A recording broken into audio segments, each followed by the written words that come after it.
Hi ನಮಸ್ಕಾರ, ಇದು TV9 ವಿಶೇಷ. ನಾನು ಅವಿನಾಶ್ ಶಿವನ್. ಕಾಂತಾರ ಚಾಪ್ಟರ್ 1 ಹೇಗಿದೆ? ಸದ್ಯಕ್ಕೆ ಎಲ್ಲರೂ ಕೂಡ ಕೇಳ್ತಿರುವಂತಹ ಪ್ರಶ್ನೆ. ನಾನು ಕೂಡ ನಿನ್ನೆ ಪ್ರೀಮಿಯರ್ ಶೋನ ನೋಡಿ ಬಂದೆ. ಸಿನಿಮಾ ನನಗೆ ಹೇಗೆ ಅನಿಸ್ತು? ಎಲ್ಲೂ ಕೂಡ ಕಥೆಯನ್ನು ಬಿಟ್ಕೊಡದೆ, ಎಲ್ಲೂ ಸ್ಪಾಯ್ಲರ್ಗಳನ್ನು ಕೊಡದೆ, ನಿಮಗೆ ಸಿನಿಮಾ ನೋಡೋರಿಗೆ ಒಂದು ಆಸಕ್ತಿ ಕುತೂಹಲ ಇರುತ್ತಲ್ಲ, ಅದಕ್ಕೆಲ್ಲೂ ಕೂಡ ಧಕ್ಕೆ ತರದಾಗೆ ಈ ಒಂದು ರಿವ್ಯೂ ವಿಡಿಯೋನ ಮಾಡ್ತಾ ಇದ್ದೀನಿ. ಸೊ ಸಂಪೂರ್ಣವಾಗಿ ಆ ಕಾಂತಾರದಲ್ಲಿ ಬರುವಂಥ ಕರಾವಳಿ ಭಾಷೆಯಲ್ಲೇ ಈ ಒಂದು ರಿವ್ಯೂವನ್ನು ಕೊಡುವಂಥ ಪ್ರಯತ್ನವನ್ನು ಕೂಡ ನಾನು ಮಾಡ್ತೇನೆ. ಸಿನಿಮಾ ಅದ್ಭುತವಾಗುಂಟು. ಪ್ರತಿಯೊಂದು ಫ್ರೇಮ್ನಲ್ಲೂ ಕೂಡ ನಿಮಗೆ ಆ ರಿಚ್ನೆಸ್ ಕಾಣಿಸುತ್ತೆ. ಸಾಮಾನ್ಯವಾಗಿ ಒಂದು ಪ್ರೀಕ್ವೆಲ್ ಅಥವಾ ಸೀಕ್ವೆಲನ್ನು ಮಾಡಬೇಕಾದ್ರೆ ಒಂದು ಹಿಟ್ ಸಿನಿಮಾ ಕೊಟ್ಟ ಮೇಲೆ ತುಂಬ ದೊಡ್ಡ ಜವಾಬ್ದಾರಿ ಇರುತ್ತೆ. ಮತ್ತೆ ನೀವು ವೀಕ್ಷಕರನ್ನು ಕನ್ವಿನ್ಸ್ ಮಾಡಬೇಕು ಅಂತಂದರೆ ಅದು ಭಾಳ ದೊಡ್ಡ ಚಾಲೆಂಜ್ ಮಾಡ್ರೆ. ಆದರೆ ಇಲ್ಲಿ ಎಷ್ಟು ಅದ್ಭುತವಾಗಿ ಮಾಡಿದ್ದಾರೆ ಅಂತಂದರೆ, ನಿಮಗೆ ಒಂದು ಅದ್ಭುತವಾದಂಥ ವರ್ಲ್ಡನ್ನು ಕ್ರಿಯೇಟ್ ಮಾಡಿಕೊಟ್ಟಿದ್ದಾರೆ ರಿಷಬ್. ಸೊ ಕದಂಬರ ಕಾಲದ ಒಂದು ಕಥೆಯನ್ನು ಹೇಳಲಿಕ್ಕೆ ಹೊರಟಿದ್ದಾರೆ ಇವರು. ಸೊ ಅದ್ಭುತವಾದಂಥ ಕ್ಯಾನ್ವಾಸ್ ಇದೆ, ಪ್ಲಾಟ್ ಇದೆ. ರಿಷಬ್ ನಾನೆಂಥ ಸಿನಿಮಾ ಮೇಕರ್ ಅಂತ ಅನ್ನೋ ವಿಚಾರವನ್ನು ತೋರಿಸೋಕೆ ಹೊರಟಿದ್ದಾರೆ.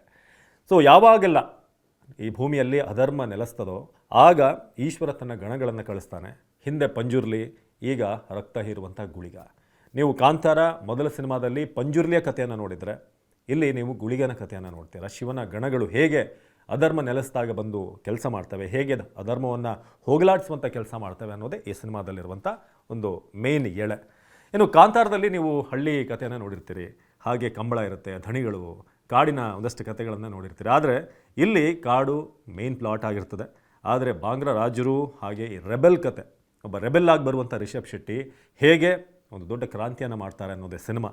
ಮೇಕಿಂಗ್ ಇದರ ಹೈಲೈಟ್.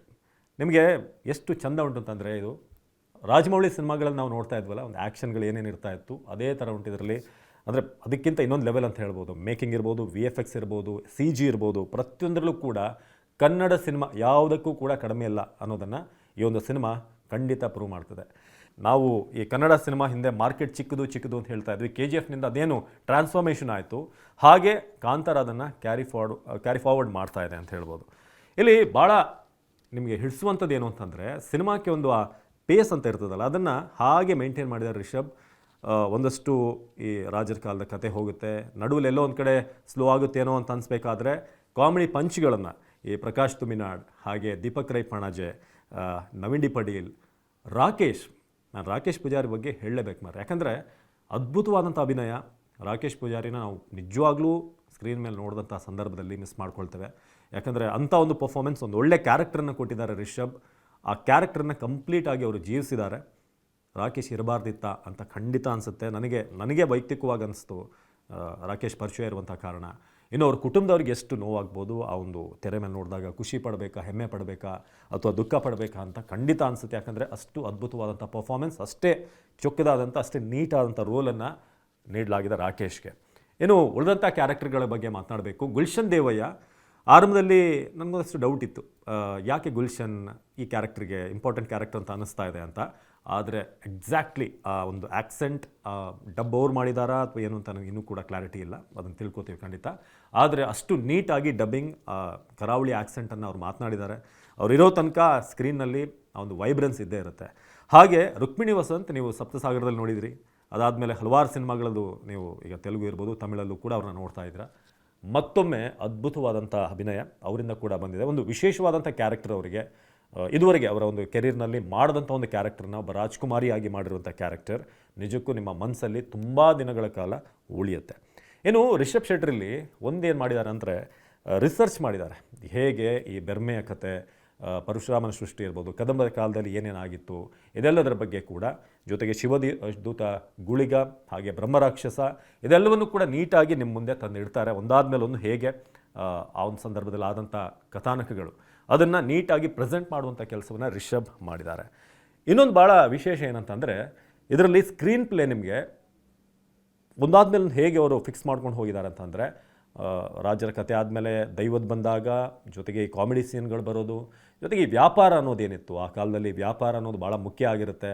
ಆ ಟ್ರೇಡ್ ಮಾಡೋದಿರ್ಬೋದು, ಬಂದರಿರ್ಬೋದು, ಅದನ್ನು ಅಲ್ಲಲ್ಲಿ ಆ್ಯಕ್ಷನ್ ಸೀಕ್ವೆನ್ಸ್ಗಳು, ನಿಮಗೆ ದೈವದ ಆ ಒಂದು ಬ್ಯಾಕ್ಗ್ರೌಂಡ್ ಮ್ಯೂಸಿಕ್ ಜೊತೆಗೆ ನಿಮಗೆ ಕಾಂತಾರ ಮೊದಲ ಸಿನಿಮಾ ನೋಡಿರ್ತೀರ, ಆ ಒಂದು ಫೀಲನ್ನು ಹಾಗೇ ಕ್ಯಾರಿ ಮಾಡ್ತಾ ಇಡೀ ಸಿನಿಮಾದಲ್ಲಿ ನಿಮಗೆ ಎಲ್ಲೂ ಕೂಡ ಲ್ಯಾಗ್ ಆಗದ ಹಾಗೆ ನಿಮಗೆ ಸಿನಿಮಾವನ್ನು ತೊಗೊಂಡೋಗ್ತಾರೆ. ಆದರೆ ರಿಷಬ್ ಶೆಟ್ಟಿ ಒಂದು ಪ್ರೀ ಕ್ಲೈಮ್ಯಾಕ್ಸ್ನಲ್ಲಿ ಸ್ವಲ್ಪ ನಿಮಗೆಲ್ಲೋ ಒಂದು ಕಡೆ ಸ್ಲೋ ಡೌನ್ ಆಗ್ತಿದೆಯಾ ಸಿನಿಮಾ ಅಂತ ಅನಿಸುತ್ತೆ. ಸ್ವಲ್ಪ ಇಳಿತಾ ಇದ್ದಾರಾ ರಿಷಬ್ ಅಂತ. ಆದರೆ ಇಂಟೆಲಿಜೆಂಟ್ಲಿ ಅದನ್ನು ಅಲ್ಲಿ ಪ್ಲೇಸ್ ಮಾಡಿದ್ದಾರೆ ರಿಷಬ್. ಯಾಕಂದರೆ ನಿಮಗೆ ಕ್ಲೈಮ್ಯಾಕ್ಸಲ್ಲಿ ಸಿಗುವಂಥ ಹೈ ಇದೆಯಲ್ಲ, ಆ ಎಲಿವೇಶನ್ ಇದೆಯಲ್ಲ, ಸೊ ಅದನ್ನು ಅವರು ಇಲ್ಲಿ ಸ್ವಲ್ಪ ಸ್ಲೋ ಡೌನ್ ಮಾಡೋ ಮೂಲಕ, ಆ ಪೇಸ್ ಏನಿರುತ್ತೆ ಅದನ್ನು ಸ್ವಲ್ಪ ಸ್ಲೋ ಮಾಡೋ ಮೂಲಕ ನಿಮಗೆ ಆ ಕೊನೆಯಲ್ಲಿ ಸಿಗುವಂಥ, ಕೊನೆ 15-20 ನಿಮಿಷದಲ್ಲಿ ಸಿಗುವಂಥ ಒಂದು ಹೈ ಏನಿದೆ ಅದನ್ನು ನೀವು ಫೀಲ್ ಮಾಡಬೇಕು ಅಂತಂದರೆ ಅದಕ್ಕಿಂತ ಮುಂಚೆ ಪ್ರೀ ಕ್ಲೈಮ್ಯಾಕ್ಸ್ ಸ್ವಲ್ಪ ಸ್ಲೋ ಆಗಬೇಕು. ಆಗಲೇ ನಿಮಗೆ ಕಂಪ್ಲೀಟಾಗಿ ಇದರೊಂದು ಕಿಕ್ ಸಿಗೋಕ್ಕೆ ಸಾಧ್ಯ. ಅದನ್ನು ರಿಷಬ್ ಭಾಳ ಇಂಟೆಲಿಜೆಂಟಾಗಿ ಅಲ್ಲಿ ಪ್ಲೇಸ್ ಮಾಡಿದ್ದಾರೆ. ನನಗೆ ಅನಿಸ್ತಾ ಇತ್ತು ಎಲ್ಲೋ ಸಿನಿಮಾ ಸ್ವಲ್ಪ ಸ್ಲೋ ಆಗ್ತಿದೆ, ಇಲ್ಲಿ ಇದು ಬೇಕಿತ್ತ ಅಂತ. ಬಟ್ ಯಾಕೆ ಮಾಡಿದ್ದಾರೆ ಅನ್ನೋದು ಕೊನೆಯ 20-25 ನಿಮಿಷದಲ್ಲಿ ಗೊತ್ತಾಯಿತು ಯಾವ ಕಾರಣಕ್ಕೆ ಅಂತ. ಏನೋ ಈ ಸಿನಿಮಾದ ನಿಜವಾದಂಥ ಹೀರೋ ರಿಷಬ್ ನಿಮಗೆ ಗೊತ್ತಿದೆ, ಆದರೆ ಮತ್ತೊಬ್ಬ ಹೀರೋ ಇದ್ದಾರೆ ಇದರಲ್ಲಿ, ಅದು ಅಜನೀಶ್ ಲೋಕನಾಥ್. ಈ ವ್ಯಕ್ತಿಯ ಮ್ಯೂಸಿಕ್ ಅಲ್ಲೇ ಹೋಗಿದ್ರೆ ಈ ಸಿನಿಮಾ ನಿಮಗೆ ಬೇರೆದೇ ಫೀಲ್ ಕೊಡ್ತಾ ಇತ್ತು ಏನೋ, ಅಂದರೆ ಇನ್ನೊಬ್ಬರು ಇನ್ನೊಂದು ರೀತಿ ಕೊಡ್ತಾ ಇದ್ರು ಮ್ಯೂಸಿಕ್ ಡೈರೆಕ್ಟರ್. ಆದರೆ ಅಜನೀಶ್ ತಮ್ಮ 100% ಕಂಪ್ಲೀಟ್ ಕಮಿಟ್ಮೆಂಟನ್ನು ಈ ಸಿನಿಮಾ ಕೊಟ್ಟಿದ್ದಾರೆ. ಅವರ ಪ್ರತಿಯೊಂದು ಸೌಂಡಿಂಗ್, BGM, ಹಾಡುಗಳು ಎಲ್ಲವೂ ಕೂಡ ನಿಮಗೆ ಇನ್ನೊಂದು ವರ್ಲ್ಡಿಗೆ ಕರ್ಕೊಂಡು ಹೋಗುತ್ತೆ. ನಾವು ನಿಜವಾಗ್ಲೂ ಅವ್ರನ್ನ ಅಪ್ರಿಷಿಯೇಟ್ ಮಾಡಬೇಕು ಅಷ್ಟು ಮಾಡ್ತಾ ಇಲ್ಲ ಅಂತ ಅನಿಸುತ್ತೆ. ತುಂಬ ಅಂಡರ್ ರೇಟೆಡ್ ಅಂತ ಅನಿಸ್ತಾ ಇದೆ ಅಜನೀಶ್. ಯಾಕಂದರೆ ಅಷ್ಟು ನಾವು ಅವರಿಗೆ ಪ್ರಾಶಸ್ತ್ಯ ಅಥವಾ ಗೌರವ ನಾವು ಕೊಡಲೇಬೇಕು. ಅಜನೀಶ್ಗೆ ಒಂದು ದೊಡ್ಡ ಹ್ಯಾಟ್ಸ್ ಆಫ್. ಏನು ಕ್ಯಾಮ್ರಾಮನ್ ಅರವಿಂದ್ ಕಶ್ಯಪ್ ಅವರ ಎಫರ್ಟ್ ಕೂಡ ಕಾಣಿಸುತ್ತೆ. ಯಾಕಂದರೆ ಭಾಳ ಟಫ್ ಆದಂಥ ಲೊಕೇಶನ್ಗಳಲ್ಲಿ ಆ ಕ್ಯಾಮ್ರಾನ ಹ್ಯಾಂಡಲ್ ಮಾಡೋದು ಅಷ್ಟು ಸುಲಭ ಅಲ್ಲ. ನಿಮ್ಗೆ ಅನ್ಸ್ಬೋದು ನಾನೇನು ಹೊಗಳ್ತಾ ಹೋಗ್ತಾ ಇದ್ದೀನಿ ಅಂತ. ಆದರೆ ಕನ್ನಡದ ಒಂದು ಇಂಡಸ್ಟ್ರಿಯಲ್ಲಿ ಇಂಥ ಒಂದು ಸಿನಿಮಾ ಬಂದಾಗ ನಾವು 100% ನಾವು ಅದರ ಪ್ರತಿಯೊಂದು ಪ್ಲಸ್ಗಳನ್ನು ಹೇಳಲೇಬೇಕು. ಏನು ಡೈಲಾಗ್ಗಳು, ಅಲ್ಲಲ್ಲಿ ಬರುವಂಥ ಚಿಕ್ಕ ಚಿಕ್ಕ ಪಂಚ್ಗಳು ನಿಮಗೆ ಭಾಳ ಖುಷಿ ಕೊಡುತ್ತೆ. ಅದು ತುಮಿನಾಡ್ ಹೇಳುವಾಗ ದೀಪಕ್ ರೈ ಪಣಾಜೆ ಅವರು ಹೇಳುವಂಥ ಡೈಲಾಗ್ಗಳು, ಜೊತೆಗೆ ರಿಷಬ್ ಅವರ ಡೈಲಾಗ್ನಲ್ಲೂ ಕೂಡ ಒಂದು ಡೆಪ್ತ್ ಇದೆ, ಒಂದು ಮೀನಿಂಗ್. ಒಂದು ಉದಾಹರಣೆ ಕೊಡ್ತೀನಿ ನಿಮಗೆ. ಅಂತ 10 ಡೈಲಾಗ್ ಇದೆ. ಒಮ್ಮೆ ರುಕ್ಮಿಣಿ ಮತ್ತು ರಿಷಬ್ ಅವ್ರ ಒಂದು ಸೀನ್ ಇರುತ್ತೆ. ಅದರಲ್ಲಿ ಒಂದು ಡೈಲಾಗ್ ಹೇಳ್ತಾರೆ ರಿಷಬ್, ಬೆಳಕಿದೆ ಅಂತ ಮಿಂಚು ಹೊಡೆದ ಹಿಂದೆ ಹೋಗಬೇಡಿ, ದಾರಿ ತಪ್ಪಿರಿ ಅಂತ. ಸೊ ಈ ಥರದ್ದು, ಇದು ನಾನು ಜಸ್ಟ್ ಒಂದು ಸಣ್ಣ ಎಳೆ ಹೇಳಿದಷ್ಟೇ. ಇಂಥ ಹಲವಾರು ಡೈಲಾಗ್ ಸಿನಿಮಾ ಉದ್ದಕ್ಕೂ ಕೂಡ ಇದೆ. ಸೊ ಓವರಾಲ್ ಕಾಂತಾರ ಒಂದು ಮ್ಯಾಗ್ನಮ್ ಓಪಸ್ ಅಂತ ಹೇಳ್ತಾರಲ್ಲ, ನಾವೆಲ್ಲ ಬೇರೆ ಭಾಷೆಯಲ್ಲಿ ದೊಡ್ಡ ಸಿನಿಮಾಗಳನ್ನು ನೋಡಿ, ಲಾರ್ಜ್ ಕ್ಯಾನ್ವಾಸ್ ಸಿನಿಮಾಗಳು ನೋಡಿ, ನಮ್ಮಲ್ಲಿ ಯಾವಾಗ ಬರುತ್ತೆ ಈ ಥರ ಸಿನಿಮಾ? KGF ಬಂದ ನಂತರ ಒಂದು ಗ್ಯಾಂಗ್ಸ್ಟರ್ ಅವರ ಸಿನಿಮಾದು, ಆ ಒಂದು ಜಾನರ್ ಸಿನಿಮಾ ಅದು. ಇನ್ನೊಂದು ಕಡೆ ಈ ಥರ ಎಪಿಕ್ ಸಿನಿಮಾಗಳು, ನಿಮಗೆ ಹಿಸ್ಟೋರಿ ಇರುವಂಥ ಸಿನಿಮಾಗಳು, ಇದನ್ನು ಹೇಗೆ ನಮ್ಮಲ್ಲಿ ಆ ಮೇಕಿಂಗ್ ಮಾಡೋಕ್ಕೆ ಸಾಧ್ಯನಾ ಅಂತ ಅದನ್ನು ನಾವು ಕೂಡ ಮಾಡ್ತೀವಿ ಅಂತ ಇಲ್ಲಿ ಪ್ರೂವ್ ಮಾಡಿ ತೋರಿಸಿದ್ದಾರೆ ರಿಷಬ್. ಈ ಸಿನಿಮಾ ಯಾಕೆ ನೋಡಬೇಕು ಅಂತಂದರೆ ನಿಮಗೆ ಒಂದು ನಮ್ಮ ಸಂಸ್ಕೃತಿ, ನಮ್ಮ ಸಂಪ್ರದಾಯಗಳು, ನಮ್ಮ ಹಿನ್ನೆಲೆ ಹೇಗಿತ್ತು ಅನ್ನೋದು ತಿಳ್ಕೊಬೋದು. ನಿಮ್ಮ ಮಕ್ಕಳಿಗೂ ಕೂಡ ತಿಳಿಸುವಂಥ ಪ್ರಯತ್ನ ರಿಷಬ್ ಮಾಡಿದ್ದಾರೆ. ಇನ್ನೊಂದು, ನಮ್ಮ ಕನ್ನಡದಲ್ಲೂ ಕೂಡ ಇಂಥ ಒಂದು ಸಿನಿಮಾ ಅಂತ ಒಂದು ಪ್ರಯತ್ನ ಆಗುತ್ತೆ, ನಾವು ಕೂಡ ಯಾರಿಗೂ ಕಮ್ಮಿ ಇಲ್ಲ ಅನ್ನೋದನ್ನು ತೋರಿಸಿದ್ದಾರೆ ರಿಷಬ್.